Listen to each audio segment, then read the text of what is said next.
You're listening to episode 27 of the Small and Supercharged podcast with Ria Freeman. So today we are joined by the very, very lovely Donna Case, who is also known as the horse feed guru. Actually, she's just given me a little bit of advice for my horse. So she's a real wealth of knowledge on everything to do with horsey nutrition. But I'm going to ask Donna to tell us a little bit about how she got started in it. And well, we've got quite a few questions to come. But first of all, how did you become this? What's your proper title? What's your kind of official title? Okay, so my official title is independent equine nutritionist. Okay. So yeah, I'm completely independent of any brand. At the moment, I have worked as a commercial nutritionist in the past, so I have worked with various different brands. But these days, of course, I work with all brands, but independently for the horse owner. So how did you become a nutritionist, and did you start with being connected to a company to kind of earn your stripes, or how did your sort of journey into this job work? Okay, so oh, wow, we're going to go back a little bit now then in time. So it might be best to start with, you know, how it all started and how I decided I wanted to be a nutritionist and take it from there. But certainly, yes, I very much did start first and foremost as working commercially before going independent. But I guess when I started, you know, first made my decision, it was a very gradual thing actually, and there's quite a nice sort of story behind it. So I remember many years ago being at school and using my dinner money to get Your Horse magazine, Horse and Rider, Pony magazine, you name it. That's what I did every day of the week, was a sneaky let's use my lunch money to do that and maybe grab a chocolate bar alongside it. And as I was flipping through those magazines, and this is the honest truth, I would see repeatedly an advert from Spillers, and it had a scientist in the picture, and I remember it really vividly. I'd love to find it actually.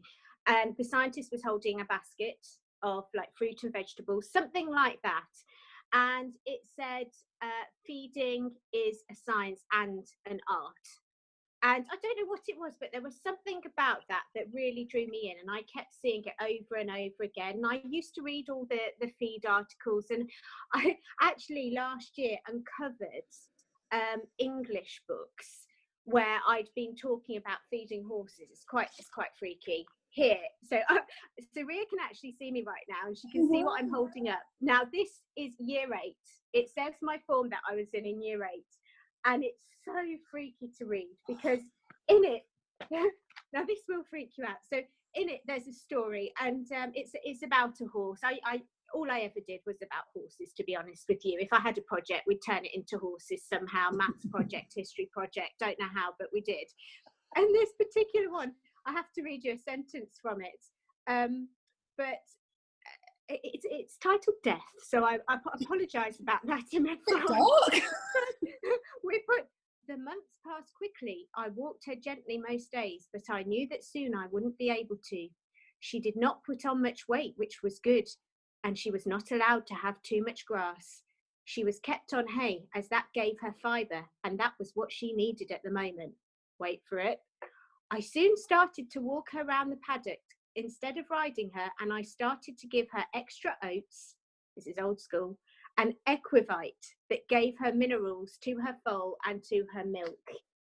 Okay, so that's, as I say, I found that's year 8.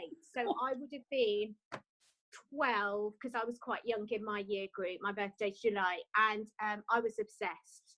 That's quite specific nutrition there, isn't it? Yeah, and you know, it wasn't always correct, to be quite honest with you, what I was writing. But yeah, I was quite freaked out when I found that. And funny that I should land up at one point going on to work for the company that I was actually referencing there, which was even freakier when I found it. But I then went on to read an article. Now this really sticks out to my mind, and it was from Pony magazine. So Pony magazine, you do shape future careers. Yeah, do that. That's Spillers adverts. Let's be honest. Who says advertising doesn't work? Yeah, no, advertising totally works. And So in this article, it was about a nutritionist, and her name, I remember it really well, was called Christine Smythe. And funnily enough, she also worked for Spillers, and it was kind of, one of those day in the life of articles. And I didn't know that such a job existed. And I thought, wow, this is really cool. And it was about the point, sort of year 9, where you're starting to consider what your GCSE options are, all of those sorts of things. Anyway, at the end of this was a multi-choice questionnaire that you could fill in and send back to the magazine. And depending on what percentage score that you got, they would send you a rosette and a certificate.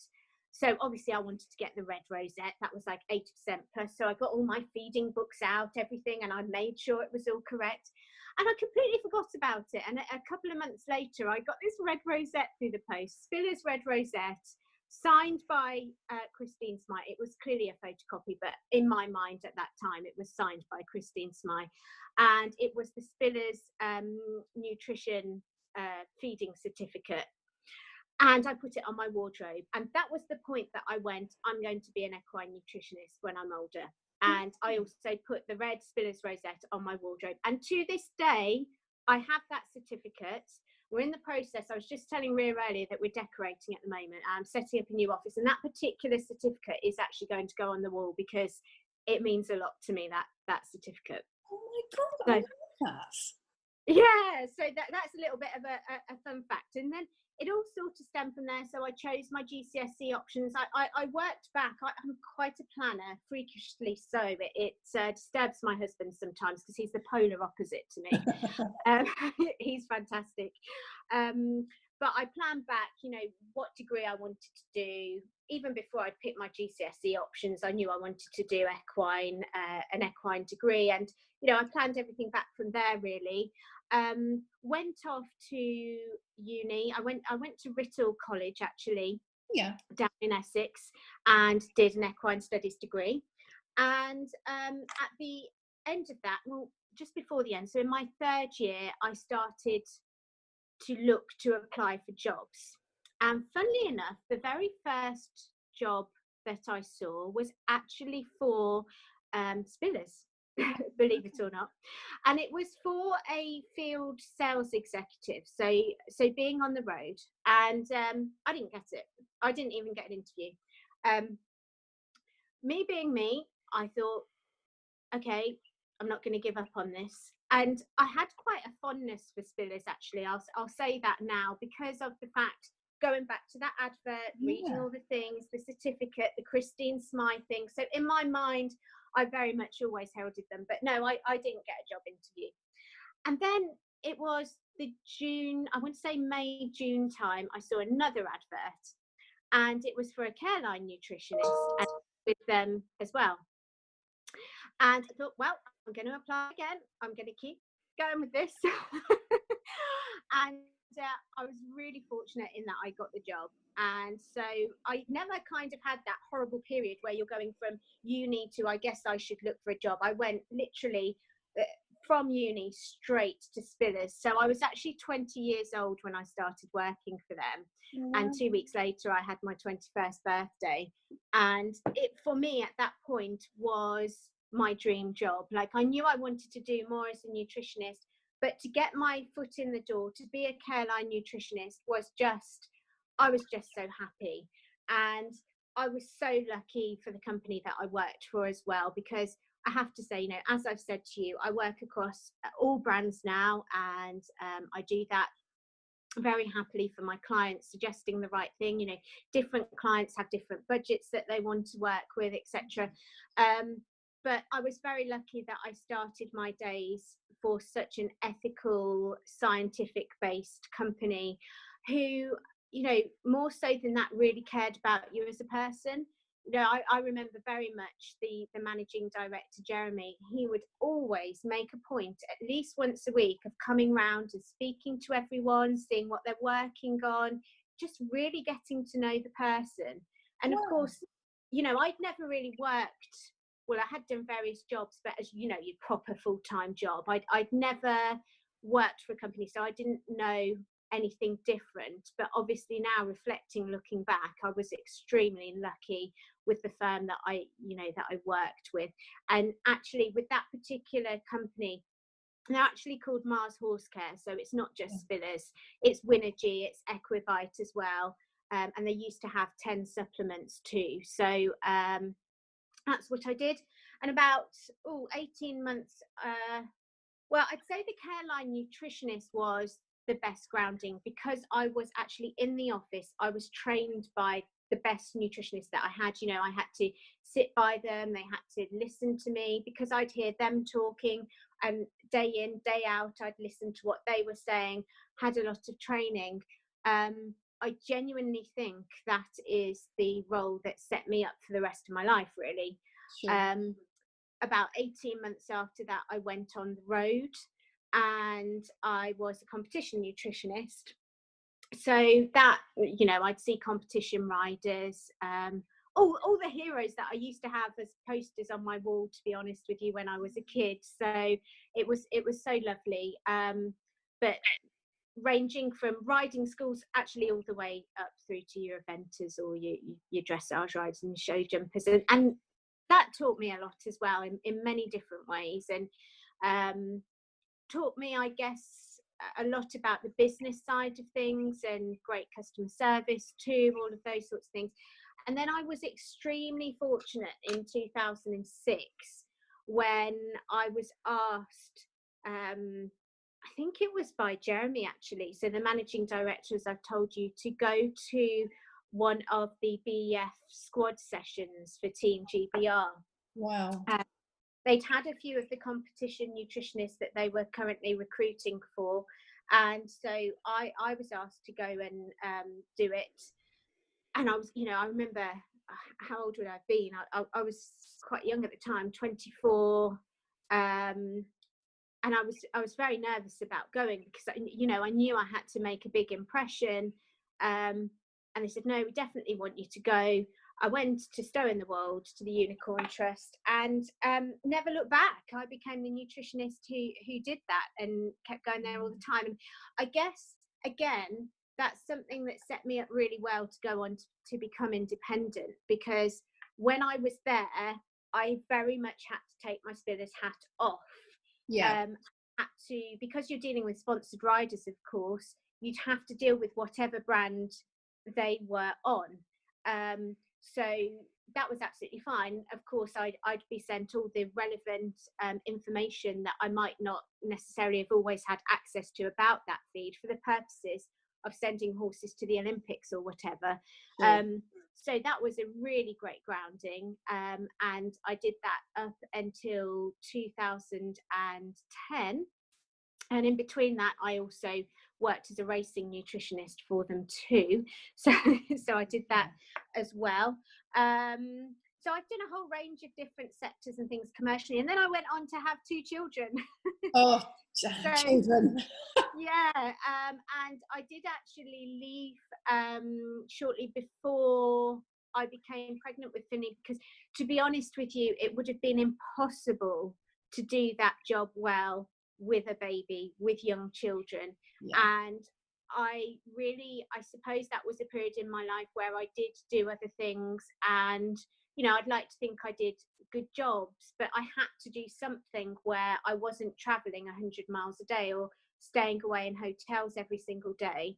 And the Horse Feed Guru was actually formed by a complete accident. So after I'd had my second, you know, when she was about, I want to say she was about 3 years old, it actually stemmed from me seeing a lot of rubbish on social media, if I'm completely honest with you, and just feeling so frustrated that people didn't know who to trust, or, you know, and to be fair, you know, at times I'd see the correct advice given, but of course, because there was so much advice being given on social media, they didn't know, well, what's the right comment within this?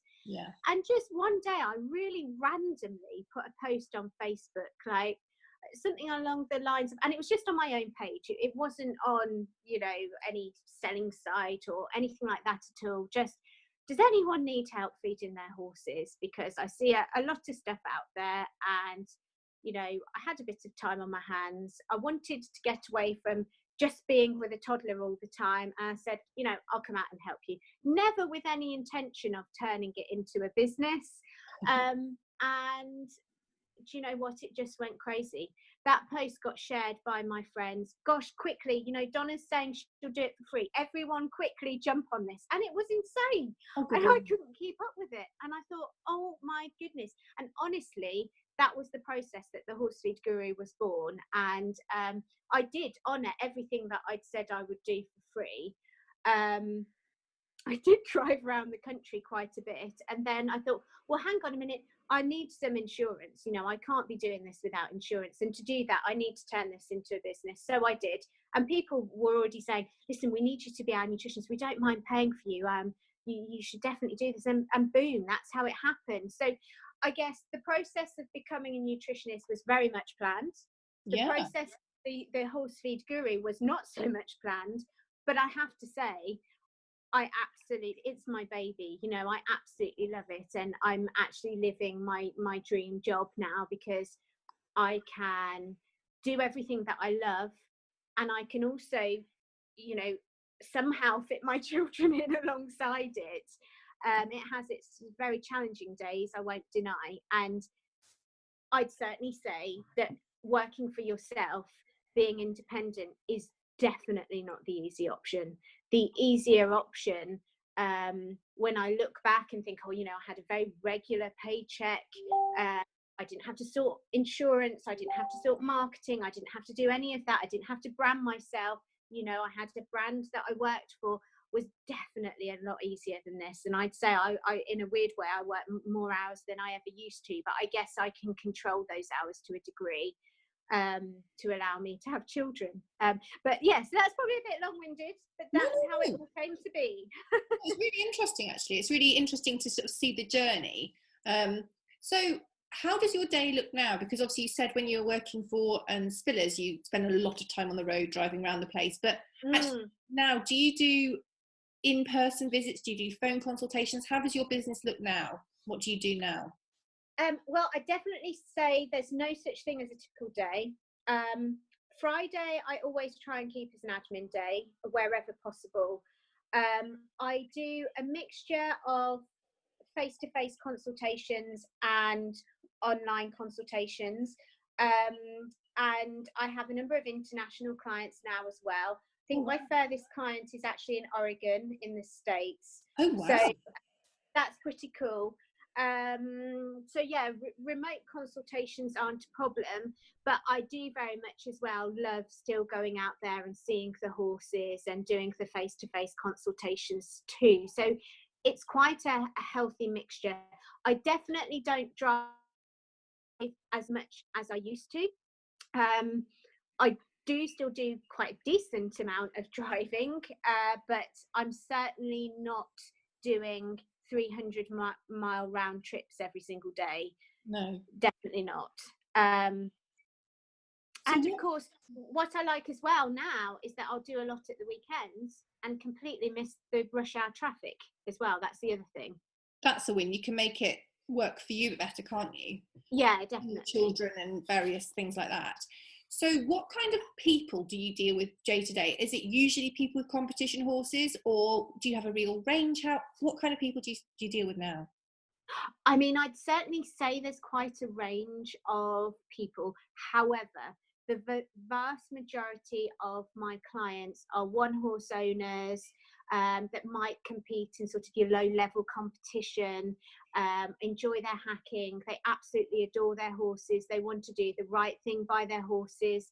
Maybe they've become quite confused about what the right thing is, and they just want to be told, okay, do this, and pay for kind of my advice, I guess. So that's my typical client. But I do, of course, still have sort of my elite competition client, as I would say. Not as many of them, because, well, let's be honest, there's less of them than there are of your one horse owner anyway. And I suppose they get sponsorship as well, don't they? They usually associate with a specific brand. Exactly. And if they've got a whole yard of horses that they're specifically trying to feed, but I do get a few of them, but the vast majority is your one horse owner, or maybe even your one competition owner. So maybe they are competing at quite a high level, but they've not got a string of horses. They've possibly got one or two, and they want the absolute best for those one or two. Now, you said that you're an independent nutritionist. So that obviously that means that you've got no ties to any brand at all. No. So how does that work with when you're putting together the advice for people? Because I imagine that, I know you said sometimes cost and implication. So do you have all the information about the different products from a lot of different brands, or how are you able to advise on that without being connected to one particular person? I have a vast library. I bet you do actually, don't you? Gosh. You would be surprised. Like if somebody says something, I can, quite quickly pull it up. These days, we're very lucky in that a lot of the information is actually readily available. Not all of the information. I mean, I'd certainly say supplements. That's quite a grey area at times.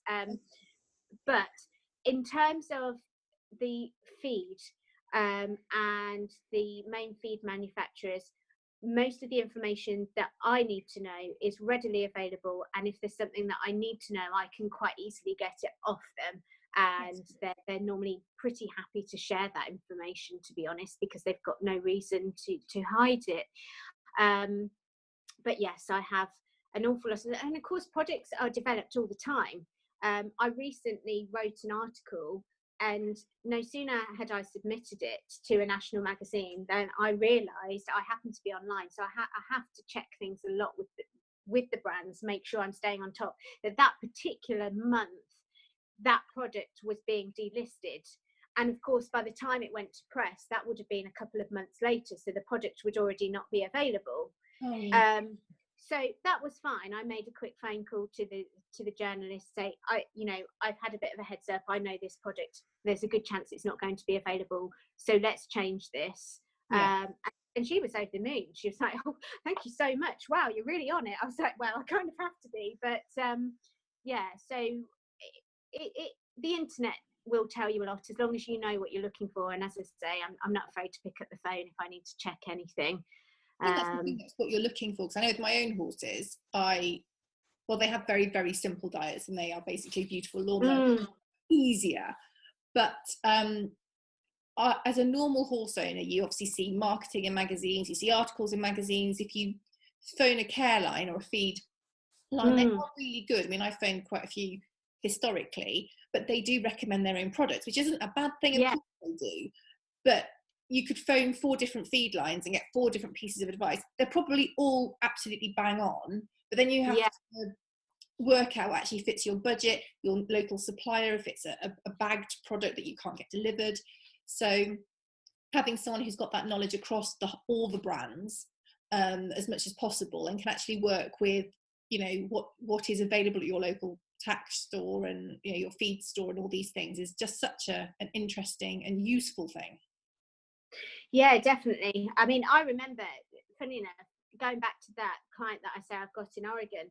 So with a lot of my clients, particularly if I'm working remotely with them, I will send them pre-consultation questionnaires out, because there's a lot to go through.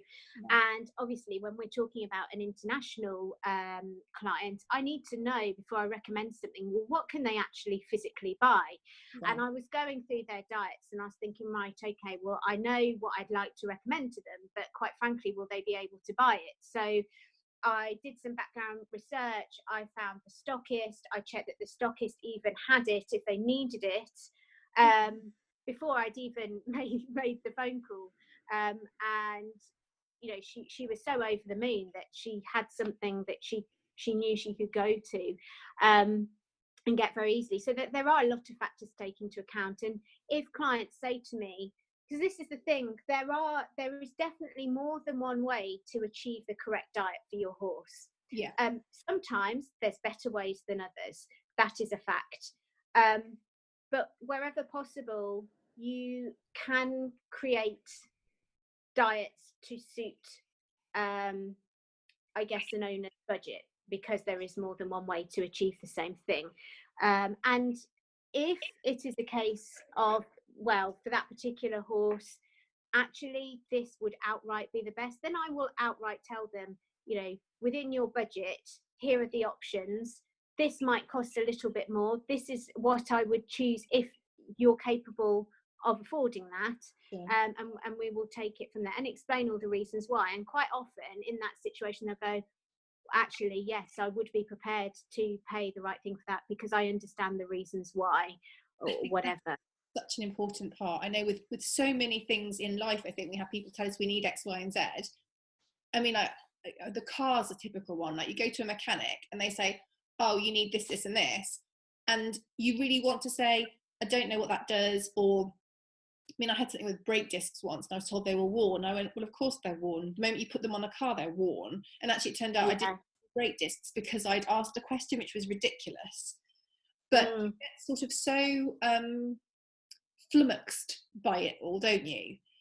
Yeah. And someone goes, actually, this is why I've recommended this for these reasons, take it or leave it. This is why I've recommended this because it does X, Y, and Z, and you can combine that with A, and it does, you know, it will do the same job. It's so useful to have that insight and be able to get that two-way feedback as well. Definitely. And I think sometimes I mean, clients throw a lot of weird and wonderful things at me. I think it was just before Christmas, actually, I had one that I'd never ever had before, which was, we've decided we want to go completely plastic free. We want a plastic free way of living. Oh, wow. So, you know, what could you advise for that? And so there's definitely more factors involved these days and things that I need to look at and consider and take into account, and then be able to advise the client accordingly. Because the other thing, you know, that I had to take into account with that one is also it competing horses.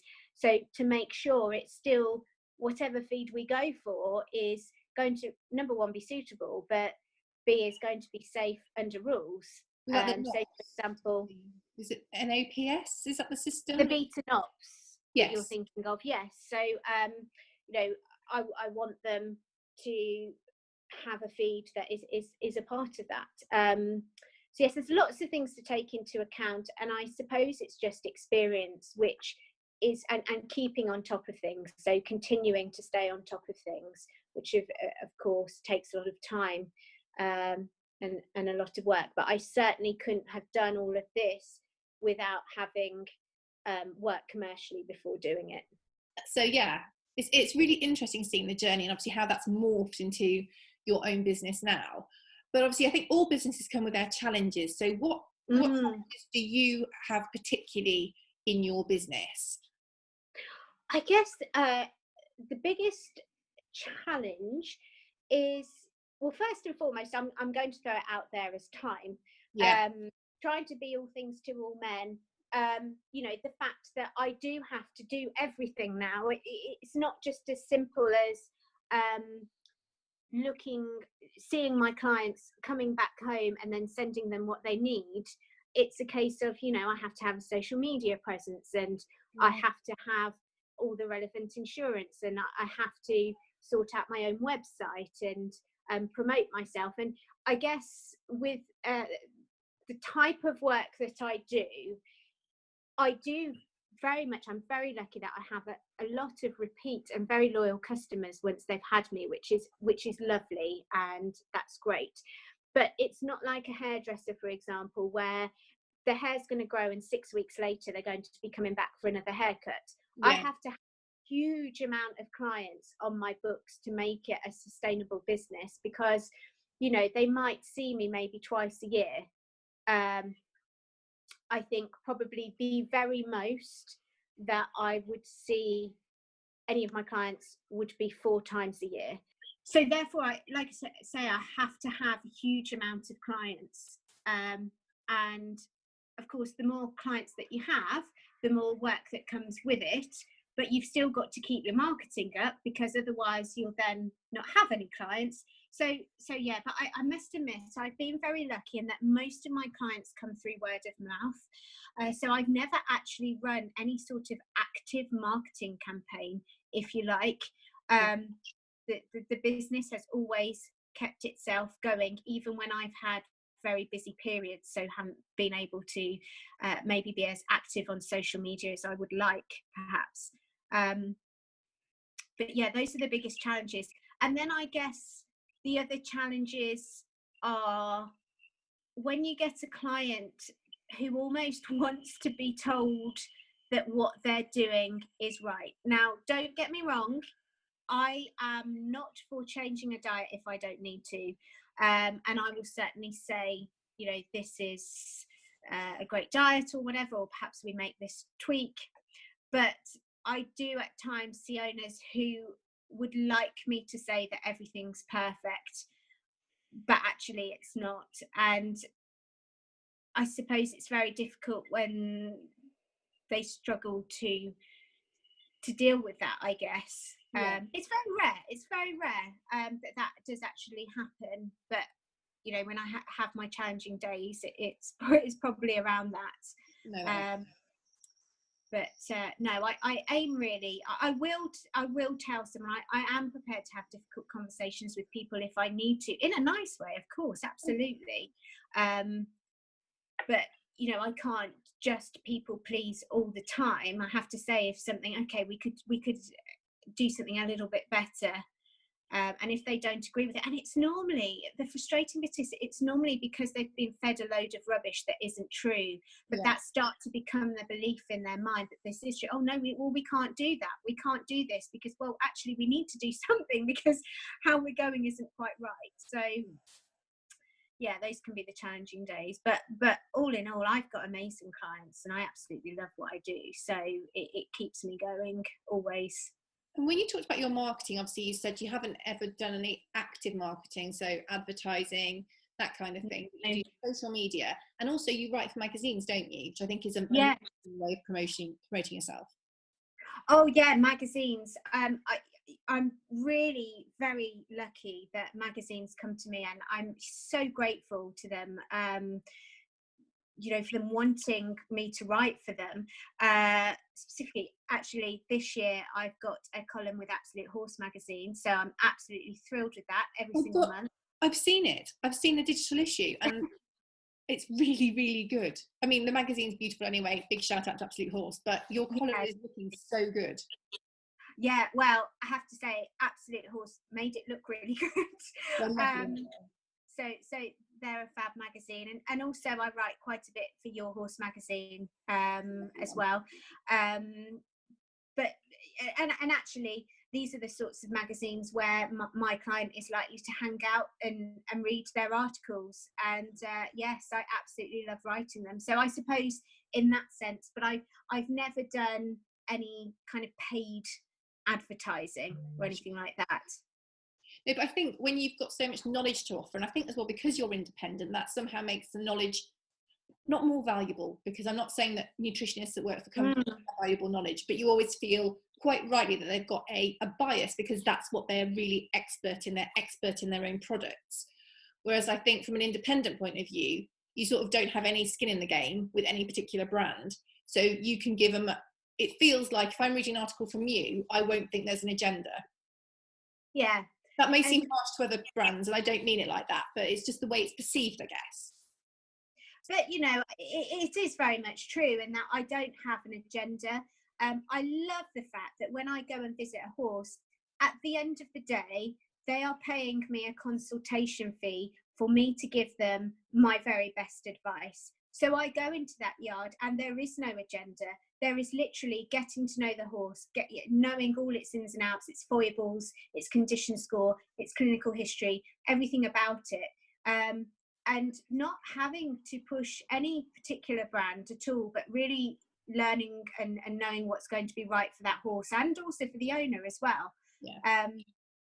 Definitely. I love that. And I tell you something that I really love these days as well is the fact that I can see the one horse owner and I can give them an hour of my time, because yes, you know, you can get advice, but is it going to be seeing your horse for 1 hour on your yard, actively explaining to you, okay, this is the condition score, this is how we do it, this is what your horse is coming in at, and this is, you know, I think it's so much more than just advising. It's explaining what to look for and why, and seeing their setup and seeing their fields. I always like to walk to their owners' fields, because quite often what people will say to me isn't what I see. So you're looking at it through different eyes, aren't you? You're looking at it with fresh eyes, but also from quite a different perspective, I guess, to most owners. Yeah. And I love it when something's clicked with an owner and they're like, oh my gosh, that makes so much sense now. I really understand why. And giving them the tools to also be able to make their own decisions as well. After I've gone, you see, this is why I have to have such a big client base, because I help my clients to do it themselves. But really, that's a good outcome for me. That's what I want, you know. But also day to day, you want people to be able to make informed decisions. You know, the big changes obviously definitely get you involved, but you want them to have that knowledge that if their horse puts on a bit of weight because the grass changed or whatever, they have got the confidence to be able to adjust what they're doing, because they've got all that knowledge, which is amazingly valuable. And I think actually will help you from a kind of promotion point of view, because you're not just going, well, I am the expert, this is what you need to do, don't ask me any questions, and sort of whooshes off. Because also if the supplement isn't available anymore at their particular feed shop, or a feed isn't, they'll know why they were doing that original thing, and therefore not just go, oh yeah, I'll get the next equivalent. What would you advise to, you know, the person working there? They'll actually know what they need and hopefully get back in touch with you to, you know, they realise the importance of it, I guess. You know, it's really funny, but actually about 10 minutes before our call this morning, I had a phone call from a client who was in a feed store, did a consultation last week, and she said to me, oh, Donna, that, you know, they haven't got the particular thing that I said, and she actually said, I've got a couple of options here. I said, okay, tell me what the options are. And then I said to her, no, do you know what, go back home, order it online, because I know for your horse that's going to be the right thing to do. And actually, for the sake of 3-4 days with it turning up, I'd rather you do that. That's really useful though, isn't it, being able to have that? Because again, if you're putting yourself in that much pressure and you think, well, I know it needs this, and you look at one of the, let's say it's a bagged feed product, so I genuinely don't know the background, but you look and you see that it's got that thing it needs, but you don't know the rest of the story, do you? Yeah, exactly. That, I mean, that particular case was actually a supplement, but it's great. And the other thing I love is being able to do, with all my consultations, apart from the remote ones, but with the in-person ones, they always get a follow-up phone call 4 to 6 weeks later. And if I need to adjust that and do it sooner or later for the horse that I've got in front of me, of course I am. It's not a hard and fast rule, but quite often what will happen is you'll put a horse onto a diet, or you'll make changes to the diet, and actually you need to see how that horse responds to that, and potentially go on to make some further tweaks, or go, brilliant, this is doing its job, it's working brilliantly, let's carry on. And you know, nutrition is not a static thing. That's the other thing. When I do a diet, if all of a sudden we then get the spring grass come through, that's going to make a tremendous difference to the calories. That could have easily an impact on the hay or the haylage that we're giving, or the hard feed that we're giving, whatever. So it's really great to have those follow-up phone calls too. And that makes sense as well, in terms of you don't just speak to a client once, you check it, you know, you have a couple of consultations a year, because so much can change between the middle of winter and the summer, or they say spring and autumn, especially when you align that with any underlying conditions the horse might have, or the work it's doing. And there's so many variables, aren't there, that are changing all the time. Exactly. And just to really sense check how that client's feeling, I guess, because sometimes you can follow great advice and then you can just start to doubt yourself. Maybe a friend just says something, or have you spoken to such and such, and you start questioning yourself in your mind, and you think, oh, you know, am I doing the right thing? And sometimes just that reassurance, or that question that's crept up in their mind that they can then have answered, I find it to be invaluable, really. And also for my own peace of mind, I love to know how the horses are doing.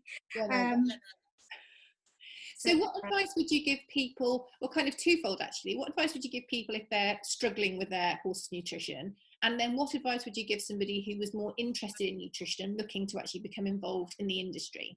So let's start with someone worried about their horse's nutrition. What would you say the best route for them would be? For someone worrying about their horse's nutrition, first and foremost, and I'm going to throw it out there because it's the thing that irritates me the most, don't ask the question on a social media Facebook group page. you will get 90 odd answers, which I guarantee virtually every single one will be different to the one above it. And actually, they won't have asked you, okay, what condition score is your horse? What weight is your horse? What clinical history does your horse have? What are you already feeding? Because that's a massive thing as well. So I would go out there and I'd get advice from a nutritionist. You know, if you want to, you can get it from a specific feed brand, i.e. the Careline feed brand. If you want to have it completely independently, and, you know, perhaps have someone come out to see your horse, and you've got one horse, then, you know, someone like myself who's independent will do that. But I certainly wouldn't sit there worrying about it, because,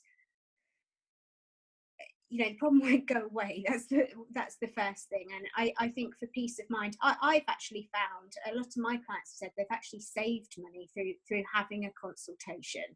In that, yes, there's a fee attached to it, but they were feeding all hosts of various different supplements and things that didn't make sense, and they've really been able to streamline everything and make everything a lot simpler. But, you know, like I say, if it's not an independent nutritionist like myself, then at least speak to the company Careline. Just all I would say is be careful about ringing loads of different company Carelines, because that's when you really will get your head really confused, because of course every single Careline will recommend their own feed. Of course they're going to, because that's the service they're providing, and there's absolutely nothing wrong with that at all. Although that said, perhaps I shouldn't advise against that, because that probably keeps me in business. By the time they've rung everyone up, I'm the next port of call.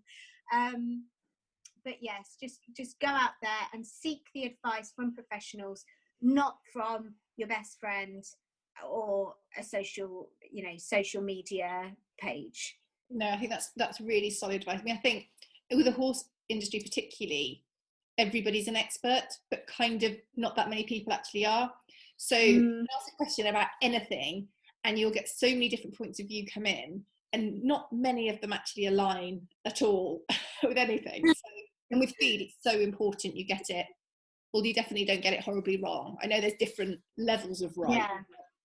And especially when, as you say, you can either speak to someone like your good self, or you can actually phone a Careline for a brand for free, or the price of a phone call. I mean, there's no charge, is there? No.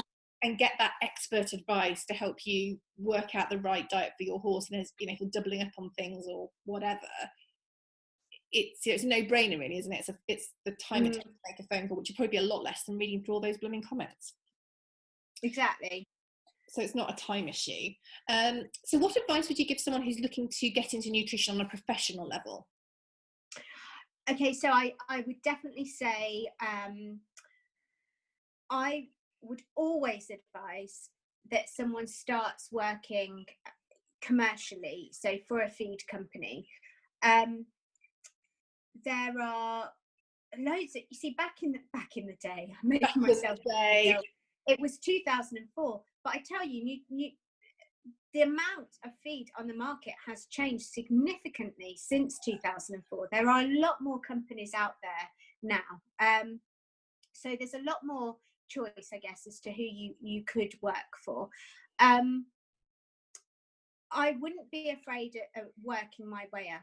I do actually get a lot of advice from people who want to just become nutritionists, and they seem to expect that they're going to go from doing a degree one day to being out on the road as some sort of competition nutritionist the next. You know, you really have to kind of earn that, because when you're stood in front of a client, you need to have the experience to be able to give the right advice. So don't be afraid of, you know, not necessarily going for the best paid job, or even the job that is vaguely nutritionist within that feed company. It might be it's a marketing role or whatever, but it's a lot easier to get to where you want to be once your foot's actually in the door, and you can get to know that company and do a really great job for that company, and they take you into their wing. And you know, I think there's definitely better companies than others, I'm sure. I was very lucky that where I started my career, they were very ethical, they were very scientific based, and they really cared about the person, and do an amazing job. Once you're in that company, so that they want to actually promote you and they want to actually build you up to be the best that you can be. And just know that you are going to have to put a lot of hours in. I think people look at what I do and think it's quite glamorous. They see the glossy magazines and whatever, and it looks all very lovely, especially these days that I can do a lot more working from home than I ever used to be able to do. However, let me tell you, I have spent many weeks of my life living out of hotels, being away from my husband, being out in the wet and the cold, freezing, being far from glamorous, but really learning my trade really well and learning great people skills and learning from the horses. They teach you so much as well. So I guess in terms of getting into a feed company in the first place, think about, well, what's going to give you the edge? I mean, I'd been thinking about that when I was in uni because, you know, there's so many graduates these days. What might give me the edge? For me, this is going to make you laugh. I actually joined the officers training corps. So I did army stuff. I did not know this. And I thought that would show my leadership skills. I thought that, and it is hilarious because if you know me, you'd know that I'm the least army person going. It is quite hilarious. It's actually how I met my husband. But yeah, I did that. You know, think, what can I be doing rather than just going out drinking on a Saturday night? Yeah. So that, you know, in a year's time when I graduate or whatever, I am going to want to be employed by somebody and be looking out there. What jobs are they? What are they looking for? What's in the job description? Just really having a solid plan. And, you know, sometimes things just happen to align perfectly, even without a plan. But having that plan will help. Well, that's really, really good advice, actually. Really good to think, I mean, about the bigger picture as well, and actually what you want to do and how to get there. It might not be the most obvious path, but you know, you need to put the building blocks in place really to build a really firm foundation for whatever you want to progress to. Yeah. So tell us where we can find you online. What's your website, Facebook, Instagram? Where can we find you?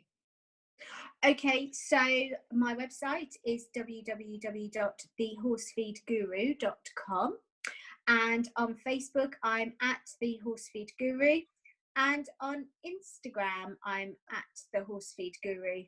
That's so good. it's all very straightforward. I'm really active on Facebook. I have to do my very best on Instagram. I'm not going to lie. I'm juggling a lot of balls, and I do my best to, you know, with Instagram to try and stay on top of it. But this is why I won't have Twitter as well, because I can only handle so many. Yeah. But I would say I'm my most active on Facebook. Okay. And Instagram, I love Instagram though, so I do my best to try. But yeah, you can certainly connect with me with either of those. And where did you get the name from? I meant to ask that much earlier on. I mean, it's the second point on my list, but obviously at the end I'm going to ask. You know, I talked with my husband for ages as to what to call myself, because I thought about just using my name, Donna Case, and I felt like I wanted it to. I felt like I wanted the consultancy to almost have its own identity as well, and not just be me as the name. And so I kept thinking and banding around ideas in my head, and something that kept coming up was that almost like the horse feed doctor or something like that. But I didn't like that because I'm not a doctor. No. And I didn't want to give any false pretenses that might make someone think I've got a PhD when I haven't. Sure. So I didn't like that, but that was the sort of vibe. And also for me, although everything is based around science, I wanted a slightly gentler feel to it. My brand's got quite a feminine vibe to it, and I wanted it to feel quite gentle. I wanted people to not be afraid to approach me.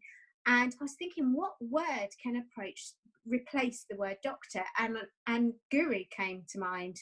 So that was the horse feed guru.